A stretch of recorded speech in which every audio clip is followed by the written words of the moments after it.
दोस्तों पहली बार महाराज जी से भरी पंडाल में एक व्यक्ति ने कहा कि मैंने अपने पत्नी को लात मारकर घर से निकाल दिया क्योंकि वो हिजड़ी थी। जी हाँ दोस्तों, इस बात को सुनते ही पूरे पंडाल में तहलका मच गया। व्यक्ति के ऐसे अभद्र बात को सुनकर महाराज जी ने क्या कहा जरूर देखिएगा इस वीडियो को। दोस्तों ये वीडियो बहुत ही इंटरेस्टिंग है। पत्नी को कहा हिजड़ी। जी हाँ दोस्तों, भरी पंडाल में व्यक्ति ने अपनी पत्नी को हिजड़ी कहा। उसके बाद महाराज जी ने जो कहा उसे सुनकर आप सभी दंग रह जाएंगे। तो चलिए बिना किसी देरी किए हुए इस इंटरेस्टिंग वीडियो को देखते हैं और जानते हैं आखिर इस व्यक्ति की पत्नी ने व्यक्ति के साथ ऐसा कौन सा काम कर दिया कि व्यक्ति ने पत्नी को लात मारकर घर से निकाल दिया और भरी पंडाल में कह दिया हिजड़ी। जी हाँ दोस्तों, तो चलिए देखते हैं वीडियो को अंत तक। तो आपने उस दिन धर्म बताया कि पति का धर्म बताया कि जैसे वो अपने पत्नी का ख्याल रखे, उनका सम्मान करे। ठीक है, ये आपने सही बताया।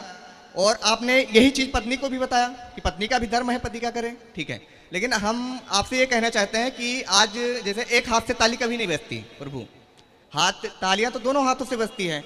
तो हमेशा अगर जैसे पति कर रहा है और अगर पत्नी उसका सम्मान नहीं कर रही है, उसके बजाय वो पत्नी अक्सर उसका पति का अपमान करती है, तो उसमें ये मेरा ही क्वेश्चन नहीं है प्रभु, ये 50% आज के भारत के पतियों की क्वेश्चन है, जिससे आप इसका मार्गदर्शन करें। तो फिर पति का बिहेवियर क्या पत्नी के साथ होना चाहिए अगर पत्नी अपमान करती है पति का? तो पत्नी यदि पति का अपमान करती है तो पति को क्या करना चाहिए? जी, क्या करना चाहिए उसके साथ?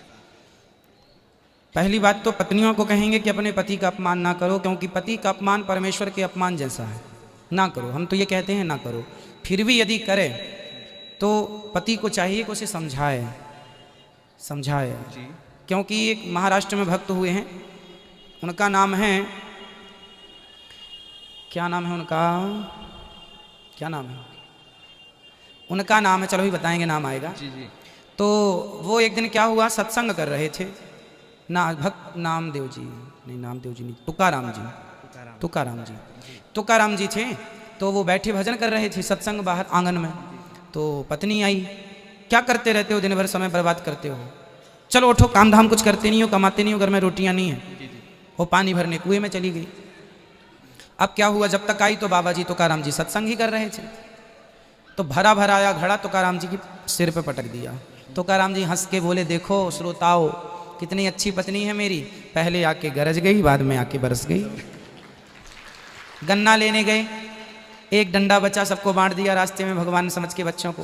पत्नी को लगा मारने आए हैं तो छोड़ा के 2 पीठ में मारा।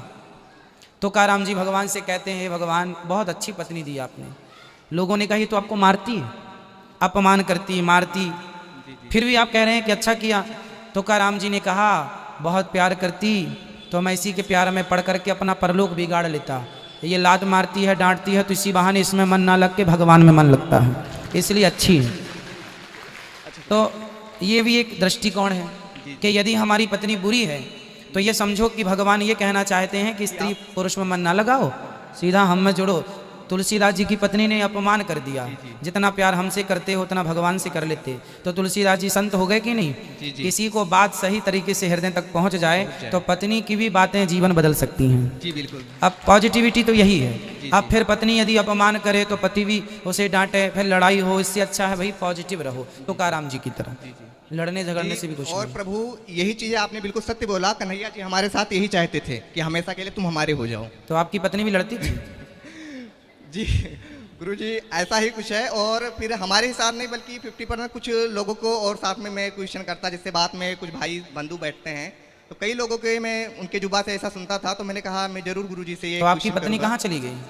जी नहीं, ऐसा है गुरुजी कि वो तो अभी प्रेजेंट में इस वक्त मायके में है। तो कितने दिनों से मायके में है? जी वही तो आपसे क्वेश्चन। और दूसरा ये था कि अगर पहले ये तो बताओ कितने दिनों से मायके में है? जी 3 मंथ होने वाले हैं गुरुजी। 3 महीना। 3 तो मंथ। शादी को कितने साल? जी 2 साल, इसी 2 दिसंबर को 2 वर्ष पूरे हुए हैं। अभी 2 साल पूरा हुआ। जी उतने दिनों में हमारे पास मात्र 6 मंथ रही है। कोई बात नहीं, तो क्या नाराजगी उनकी आपसे? नाराजगी बस वो है कि शादी, जैसे आपने एक, क्योंकि मैं आपका भागवत एक भागवत सुनता हूँ। अब जैसे आपने भागवत के द्वारा, क्योंकि मेरी रुचि हमेशा भागवत में शुरू से है, मैं भगवान की तरफ ज्यादा अग्रसर रहता हूँ। मैं बालाजी की बहुत फिर क्या सुना आपने, क्या हुआ?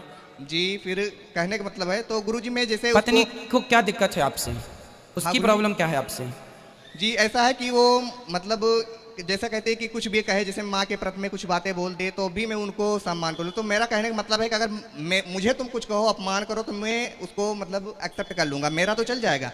लेकिन बात अगर माँ बाप पर आ गई तो मैं इस मतलब अपमान को सहन नहीं कर तो सकता। आप भी उसके माँ बाप को कुछ बोलते हैं? जी, आप भी? ऐसा कुछ नहीं, मैं उन्हें अपने माँ और अपने पिता, अपने माँ और नहीं। पिता के समान ही उनको दर्जा देता हूँ। नहीं, उनके माँ बाप को आप कुछ नहीं बोलते? जी कुछ नहीं, उनके माता जी को और पिता, अपने माँ पिता के समान उनके माता पिता को मैं अपना दर्जा देता हूँ। ठीक है। लेकिन उसमें कहते हैं कि जब बात इसमें मेन पॉइंट ये है कि आपने एक बार अपने भागवत में आपने ये कहा था कि आज की डेट में जिस औरत की शादी हो जाए, अगर शादी होने के बाद भी वो अपने अगर पति का कहना नहीं मानती, अपने माँ बाप का कहना मानती, तो मैं स्टाम्प पर लिख के दे दूं कि उस पत्नी का घर बस नहीं सकता, उजड़ ही जाएगा। आपने ये कहा था। सही है जी, और आज यही चीज हुआ है प्रभु, क्योंकि उनकी जैसे कि जब राम राज्य में होकर माँ कैकेयी की बुद्धि भ्रष्ट हो गई मंथरा का साथ पाकर, तो ऐसे कुछ लड़कियों को बर्बाद करने में उनके माँ का पूरा हाथ होता है। बिल्कुल सही कह रहे हैं। एक एक घंटे बात करने की क्या जरूरत होती है? उन लड़की को जब आपने कन्यादान कर दिया तो उन पे हक जमाने की तुम्हारी क्या जरूरत होती है?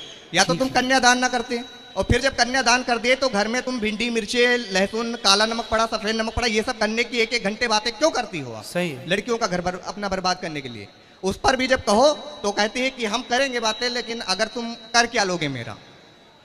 तो इसमें सबसे बात वही है कि उनमें मंथरा का रूप उनकी माँ ले चुकी है, इसलिए उस जगह आज ऐसी स्थिति उनकी जगह पे हो चुकी है। एक काम करना, अपनी पत्नी को लेके आना, हम समझाएंगे। तो गुरुजी लेकर आने की बातचीत होती है आपकी मोबाइल से? फोन बात होती है पत्नी से?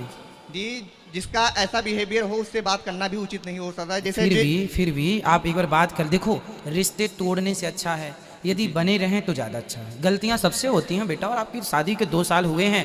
अरे पति पत्नी को एक दूसरे को समझने में 10 साल लग जाते हैं, आपके तो 2 ही साल हैं अभी। ये तो छोटी मोटी कहा सुनी सबके घर होती रहती है, सबके घर ये तूफान आता है। जी जी, कहने का मतलब ये है प्रभु कि जैसे कि ये बात है, अगर वो फिर अपने परिवार के साथ, जैसे उनका आपने कहा भी था कि ख्याल रखो, सम्मान करो, ये सब कुछ चलता है, लेकिन जब वो अपने परिवार के साथ रहेगी तभी तो वो ख्याल और सम्मान करेगा। और जब आपकी ससुराल आपसे घर से कितने दूर हैं? जी जैसे 10 kg 10 किलोमीटर। जी 10 किलोमीटर। तो आप अपनी पत्नी को ले आना अभी। आप तो आती रहते हो यहाँ पे। आप कहाँ रहते? दिल्ली? जी नहीं, मैं तो अभी प्रेजेंट में यही हूँ प्रभु। तो आप पत्नी को कल परसों मेरे से लाके ऐसी बात करा। जी, जैसे कि है कि उसमें तो पूरा हाथ उनके माँ बाप का है, जैसे कि समाज। आप बिल्कुल छोड़ दो, बिल्कुल सास ससुर अच्छे हैं आपके, बिल्कुल ना कहो कुछ, आप बिल्कुल कुछ भी ना कहो, आप ले आना। हम बिल्कुल ठीक ना कर दें तो आप कहना।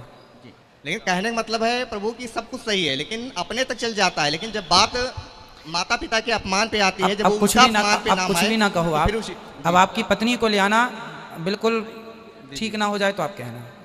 ठीक है गुरुदेव, आपको कोट कोट पड़ा। क्योंकि आप कुछ कहेंगे, पत्नी सुनेगी, लो हमारी वहाँ शिकायत करने गए थे, तो बाद में ये बातें और ना बढ़ें, इसलिए ले आना, हम उनको खूब समझाएंगे, और ठीक ना किया तो आप जो सजा देंगे।